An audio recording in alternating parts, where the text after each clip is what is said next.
كتاب الله ترقى جنانه وتنل عظيم الأجر. بسم اللہ الرحمن الرحیم نحمده ونصلی علی رسولہ الکریم۔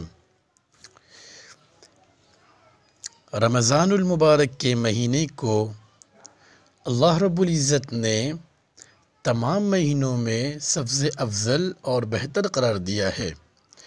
یہ مہینہ اللہ تعالیٰ کی جانب سے نبی اکرم صلی اللہ علیہ وسلم کی امت کے لیے خصوصی طور پر انعام ہے، جس میں ہر لمحہ اللہ تعالیٰ کی بے شمار انوار و تجلیات کا ظہور ہوتا رہتا ہے، اور انعام و اکرام کی خاص بارش اللہ کے نیک بندوں پر ہوتی ہے۔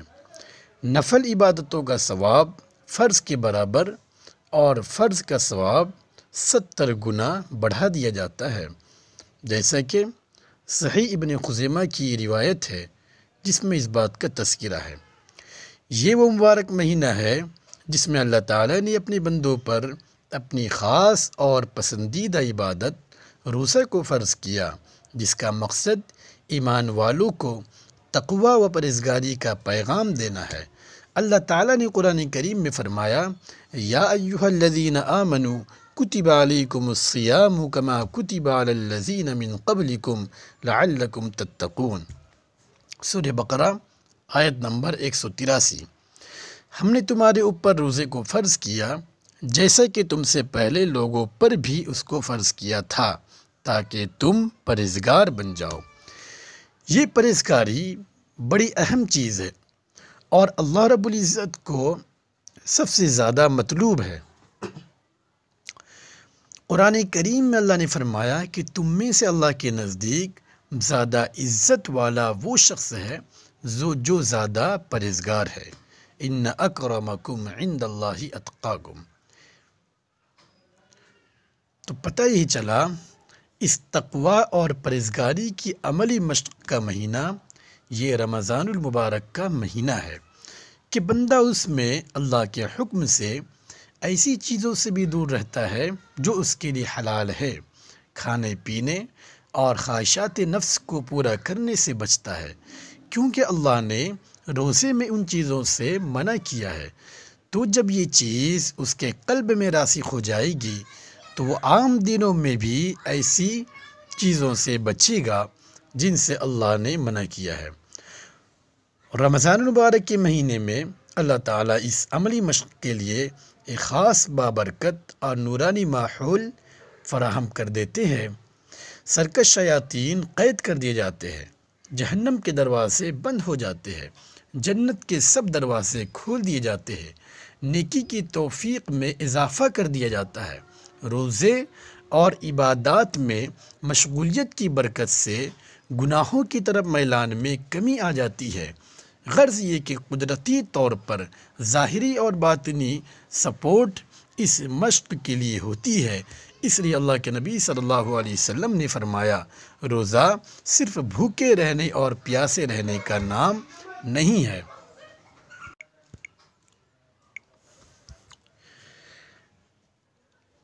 روزہ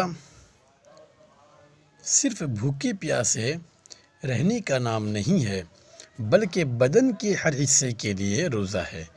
زبان کا روزہ یہ ہے کہ زبان سے ناپسندیدہ بات نہ نکالے، جھوٹ نہ بولے، چغلی نہ کرے، غیبت نہ کرے، کسی پر بہتان تراشی نہ کرے، گالم غلوچ نہ کرے، کسی کو نہ جھڑکے، کسی کو اپنی زبان سے تکلیف نہ پہنچائے۔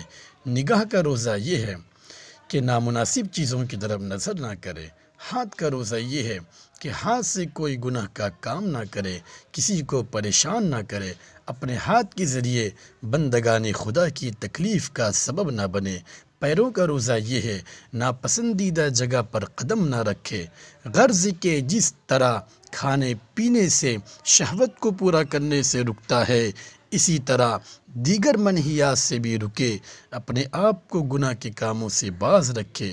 خیر کے کاموں میں نماز و تلاوت، ذکر و تراویح، تہجد، اعتکاف، صدقات و خیرات، ضرورت مندوں کی مدد، حاجت مندوں کی حاجت روائی میں اپنے آپ کو مشغول رکھے، تب جا کر روزہ کا اصلی حق ادا ہوگا، ورنہ صرف کھانے پینے سے روکا رہا مگر اپنے ہاتھ کو، زبان و نگاہ کو منکرات سے دور نہیں رکھا تو ایسا روزہ اللہ رب العزت کا پسندیدہ روزہ نہیں ہے۔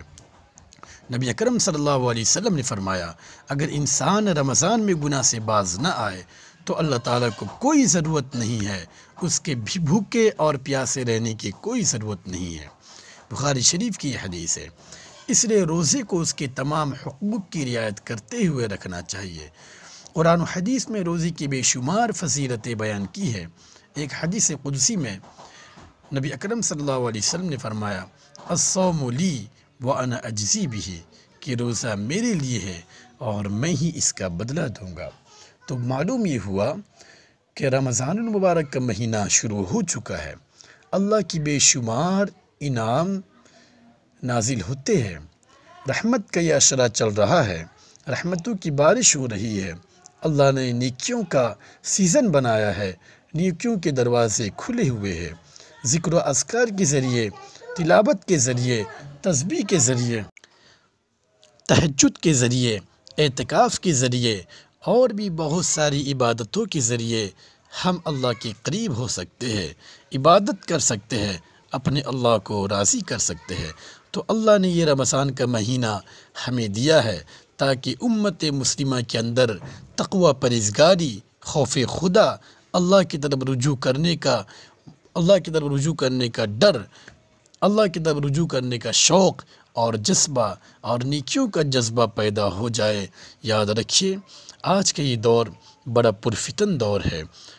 یہ کرونا وائرس کی وجہ سے پوری امت مسلمہ پریشان ہے۔ رمضان کا یہ مہینہ ایسا کبھی نہیں ہوا تھا کہ ہم شوق اور جذبے کے ساتھ، تڑپ کے ساتھ، بہت ہی اہمیت کے ساتھ رمضان میں عبادت کرتے تھے۔ مسجدوں میں کافی مجمع ہوتا تھا، لوگ کے اندر عجیب سی کیفیت پائی جاتی تھی، لیکن یہ رمضان تمام رمضانوں کے مقابلے میں بالکل الگ سا رمضان ہے۔ تو اس لیے میرے دوستو، میرے احباب، حسرت کی بات نہیں ہے، بلکہ اس رمضان کو بھی میں الگ بنانا ہے، اپنے اللہ کو راضی کرنے کی فکر کرنی ہے، گناہوں سے بچنا ہے اور اپنے گھروں کو مسجد بیت بنانا ہے، گھروں میں زیادہ عبادت کرنی ہے، اپنے اللہ کو راضی کرنے کی فکر کرنی ہے، کس طرح ہم جہنم سے بچ کر جنت میں داخل ہو جائے اس کی کوشش کرنی ہے۔ یاد رکھیے، اللہ نے ہمیں اور آپ کو یہ رمضان کا موقع دیا ہے۔ بہت سارے ایسے لوگ جو پوری زندگی خواہش رکھتے تھے کہ رمضان کا مہینہ آئے گا، ہم عبادت کریں گے، اپنے اللہ کو راضی کریں گے، لیکن ان کو یہ مہینہ میسر نہیں آیا۔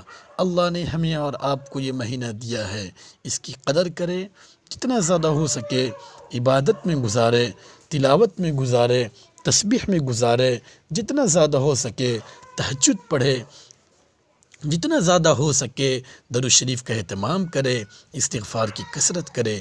یاد رکھیے، اگر ہمارے اندر ذوق، شوق اور جذبہ ہو، ہمارے اندر تڑپ ہو، ہمارے اندر اللہ کا خوف اور ڈر ہو، تو اللہ رب العزت کی ذات سے امید ہے کہ جس طرح ہم مسجدوں میں تراویح پڑھا کرتے تھے، جس طرح مسجدوں میں ہم نماز پڑھا کرتے تھے، اسی طرح ہم گھر میں بھی اگرچہ نماز پڑھتے ہیں، لیکن شوق کی وجہ سے، جذبے کی وجہ سے، تڑپ کی وجہ سے، اللہ کے خوف کی وجہ سے، اللہ کی طرف رجوع کرنے کی وجہ سے اللہ رب العزت ہمیں وہی اجر و ثواب ضرور دے گا۔ شرط یہ ہے کہ اسی تڑپ کے ساتھ آج ہم یہ رمضان کا مہینہ گزارے، رحمت کا عشرہ ہے، اس رحمت کے عشرے کی قدر کریں، جتنا زیادہ ہو سکے رحمت کو، اپنے رحمت کی چھاؤں میں ہم کس طرح رہے اس کی کوشش کریں، اللہ کی رحمت کو اپنے اندر نازل کرنے کی کوشش کریں۔